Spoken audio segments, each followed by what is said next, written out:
পাক জিজ্ঞেস করবেন, ও আমার বান্দারা, ও আমার জান্নাতি বান্দারা, আমি তোমাদেরকে যে সব ওয়াদা করেছিলাম সে ওয়াদা মতো সব পাইছো কিনা?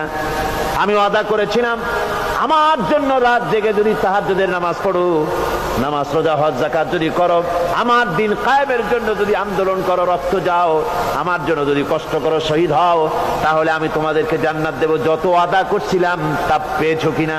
জান্নাতীরা বলবে ক্বালু নাআম, সব পেয়েছি, সব নেয়ামত পেয়েছি।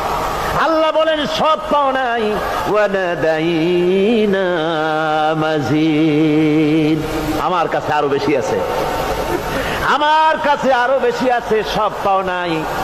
জান্নাতীরা বসে থাকবেন, বুঝতে পারবেন না, এত নেয়ামত পেয়েছি, আল্লাহর কাছে আরো আছে। আল্লাহর নবী তখন মুখ খুলবেন, নবীজি বলবেন রব্বুল আলামিন